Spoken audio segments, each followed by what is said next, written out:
Whether you're writing a romance novel or a murder mystery, any piece of fiction can include a romance scene.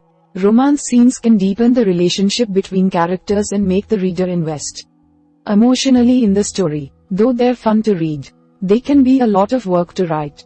If you plan it out well, though, your readers won't be able to get enough. So, we are going to watch about the how to write a romantic scene. Method 1. Pre-planning your scene. First is consider what you're comfortable writing. If you're putting your name on your work, you should think carefully about what you put out into the world. Remember that once a story is out of your hands, anyone can read it. Especially if you're a younger writer. Your parents may be upset if they find out you've written a steamy romance scene. Even if you're an adult, you may still wish to protect your friends or children from steamier romance scenes. Step 2. Keep your audience in mind. Who will be reading the story in which your romance scene occurs? Romance scenes can range from innocent first kisses to raunchy eroticism. Whenever you write a romance scene, you have to imagine how your reader will respond to it. If you're writing a young adult story for teenagers, you need to consider how comfortable your readers will be with explicit sexuality. Even adult readers may prefer more romance than raunchiness. On the other hand, if you're writing for an audience who's come to the story for the bodice ripping, then you want to give them what they expect from the genre. Many romance publishers have specific guidelines for how steamy a romance scene can be, depending on the imprint for which you're writing. For example, romance publisher Entangled has a bliss line that focuses on romance but does not show sex scenes at all, but their brazen line focuses heavily on sex scenes and allows for more graphic writing. If you aren't sure about the appropriate steam level, read your publisher's submission guidelines. If you don't have a publisher yet, having a look at guidelines is still helpful, as it will help you gauge your book toward current market trends. Step 3. Think about the relationship between the characters.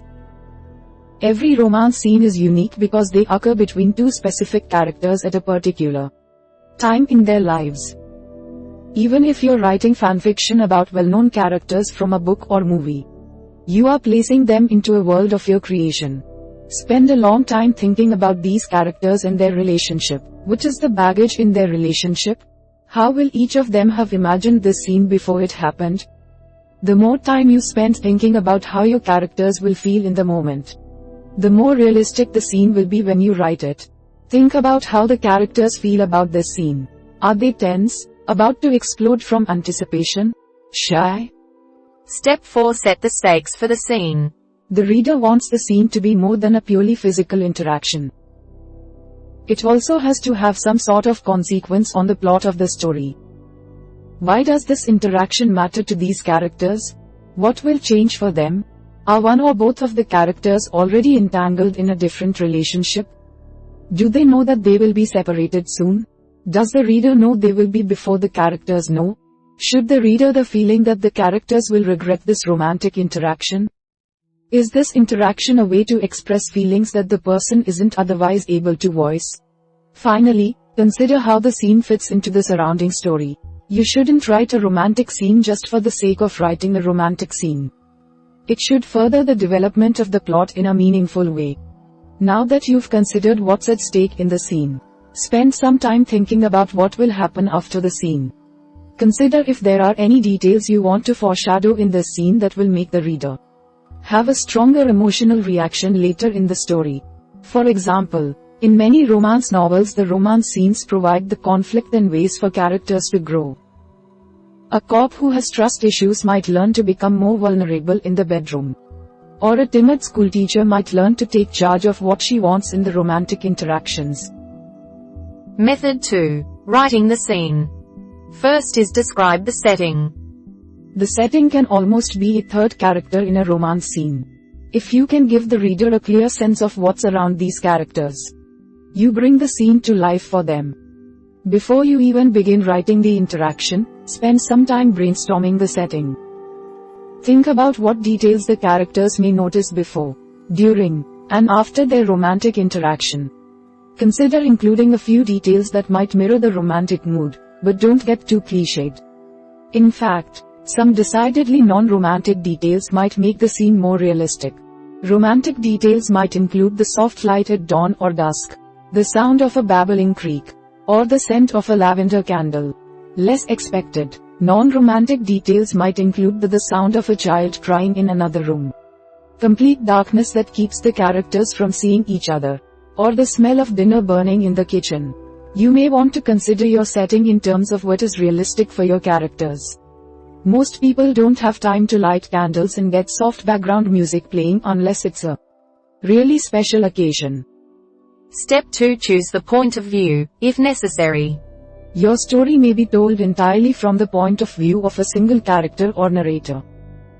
In that case, you don't have a decision to make. But if your story jumps back and forth between different characters' points of view, you have to decide who gets to tell this part of the story.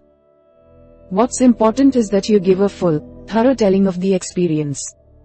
For that reason, it's best to focus on a single character's experience, even if you have an omniscient narrator. Jumping back and forth between what your two characters are thinking and feeling can feel clunky and confusing. Present one character's full experience of the scene. If you want, you can show the other character reflecting on the experience in a later scene. Some publishers may require that romantic scenes be presented from both your protagonist's points of view. If this is the case, don't repeat the same actions or events from both POVs. Instead, for example, you can switch from someone doing an action to the other character reacting to it.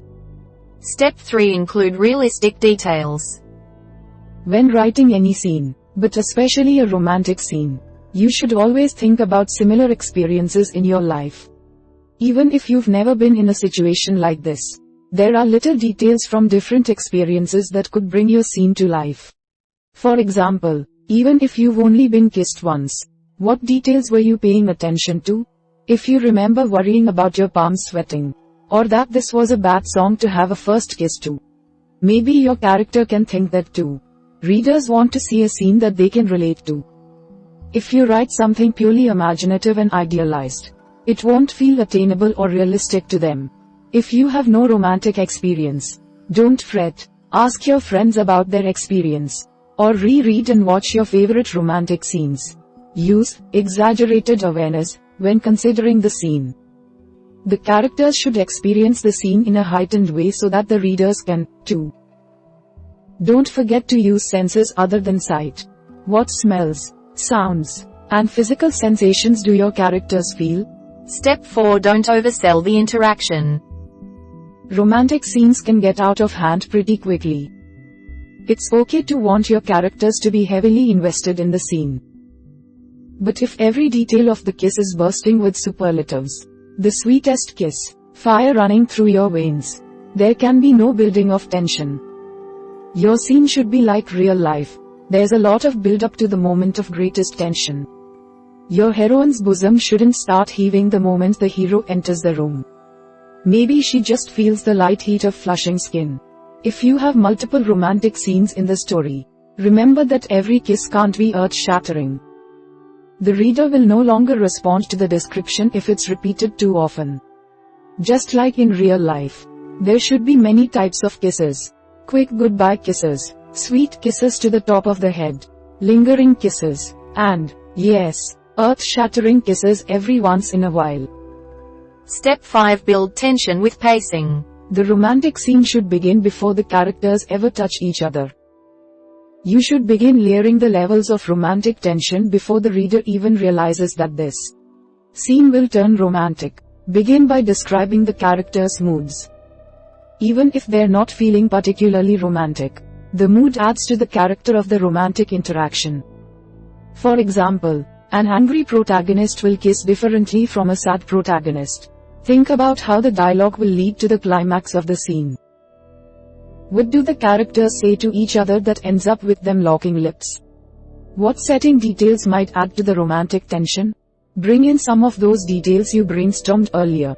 Step 6. Avoid cliched language. The best way to avoid cliched writing is to be able to recognize it. To recognize it, you have to read a lot. Unfortunately, this can't be done quickly. For good writers, reading is part of everyday life year after year after year.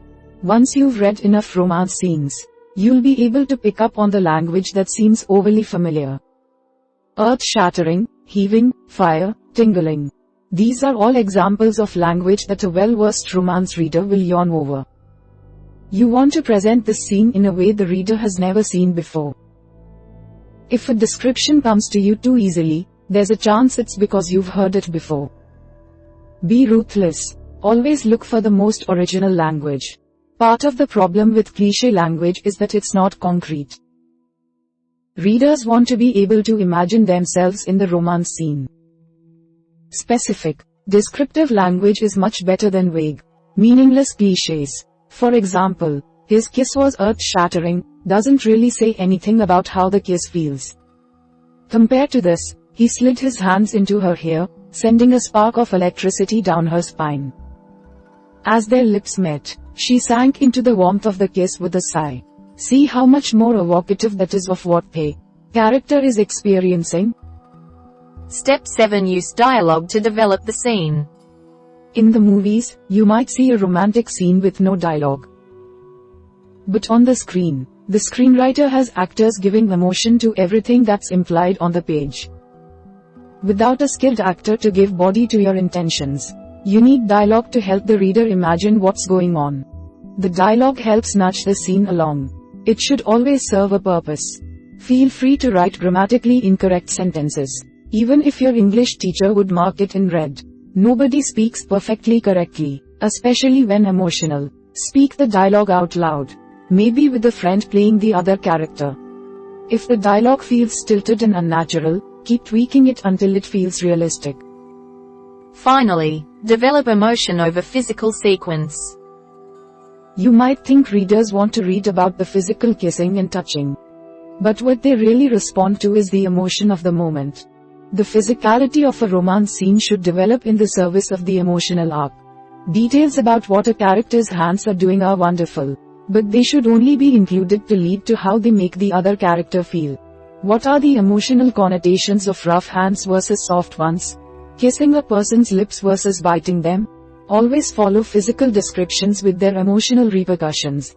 A good love scene will not be a play-by-play of, then he touched her there. And then she touched him. And then. You want the actions to flow together. But you don't need to narrate every tiny detail. Focus on how the interaction feels to get the biggest impact. We hope it is useful to you. Please subscribe to our channel to upskill yourself.